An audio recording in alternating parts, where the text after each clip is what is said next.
J'ai dû chercher le nom du chanteur pour enchaîner et tout, et on m'a fait signe que c'était pas la peine. Donc, bonjour Sylvie. La ville de Nîmes accueille un nouveau venu, le musée de la Romanité, qui se trouve juste en face des arènes. Question, ça ne va pas être évident de créer un musée juste en face des arènes. C'est exactement la problématique qui s'est posée et il y a une architecte qui a relevé le défi. Parce qu'en France, on n'a pas beaucoup d'architectes femmes, il faut le dire. Et celle dont je vais parler, Elisabeth de Porzenspars, elle en fait partie. Elle est franco-brésilienne. D'ailleurs, ça sent le Niemeyer. Vous savez, le grand architecte brésilien coule dans ses veines. Elle a forcément ces influences-là. C'est l'épouse de Christian de Porzenspars, Pritzker-Price, etc.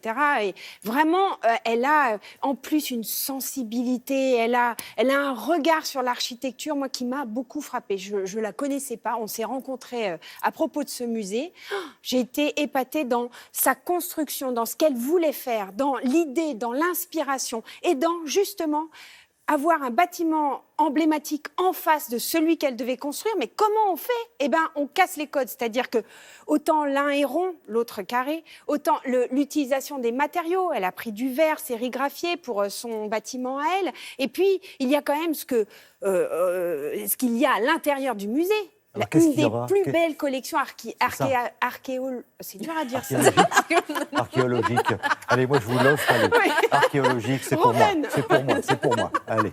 Et donc, elle a pas oublié ça, évidemment. La scénographie, vous pouvez imaginer, parce que la ville de Nîmes avait aussi besoin qu'on vienne pour voir ça. Alors, ça veut dire que si vous êtes à Nîmes, vous pouvez vous cultiver sur l'architecture pour voir un très beau bâtiment. Il y a un escalier notamment de ouf.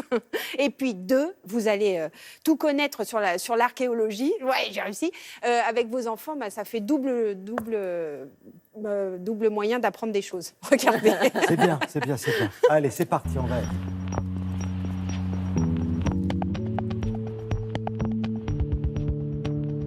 Ces bâtiments son architecture constitue une invitation à venir voyager dans l'histoire de la Rome antique, de la romanité à Nîmes. Il avait dès le départ l'intention de créer un bâtiment qui soit un manifeste pour la légèreté. L'autre point très important, c'est la relation avec les arènes. Je me suis dit qu'il fallait introduire un dialogue par complémentarité. Qu'est-ce qui constituait les lignes de force des arènes auxquelles il fallait que le musée réponde ? La géométrie, opposée à la géométrie circulaire, une géométrie carrée. Aux lignes vraiment verticales des arènes, je voulais répondre par des lignes souples horizontales.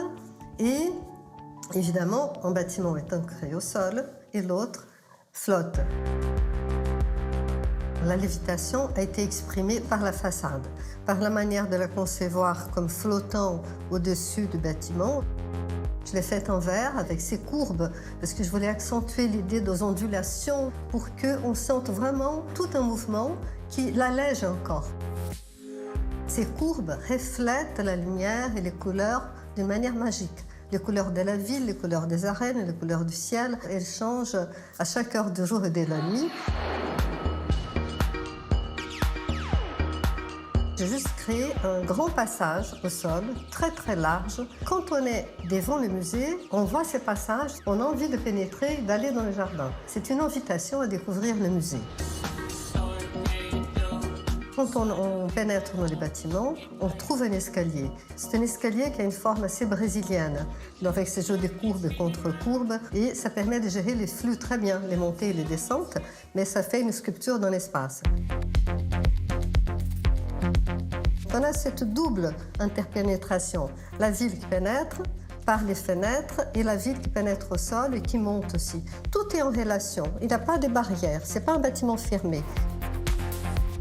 Je suis sociologue d'origine et je pense beaucoup au rapport humain. Je suis convaincue que l'architecture peut contribuer, en créant des supports pour la vie sociale, à rassembler les êtres.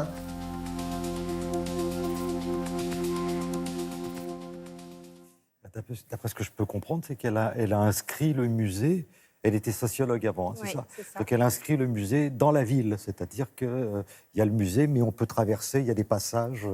Exactement. Elle est sociologue de formation, elle est devenue architecte, et pas seulement architecte urbaniste, c'est-à-dire que la ville, la cité, l'homme au centre de la cité, ben, c'est son questionnement perpétuel, Elisabeth de Porzampar. Et puis, elle a une telle exigence et une telle réflexion, c'est-à-dire que son bâtiment, à chaque fois qu'elle y allait pour le voir construire, elle avait toujours une chambre d'hôtel en face, elle prenait une photo chaque jour, elle l'a vu comme ça, c'était comme un enfant qui grandissait, puis à un moment donné, paf, on lâche le bébé. C'est un bâtiment qui va marquer l'histoire du Sud aussi. Et juste pour conclure, et l'archéologie, l'histoire de l'archéologie, yes. Oui, mais j'avais dit que c'était pour moi et qu'on ne le disait plus. Combien de lames de verre comme ça 7000 7000. dans voilà. un cube. Ouais, génial. Merci beaucoup. C'est Anime.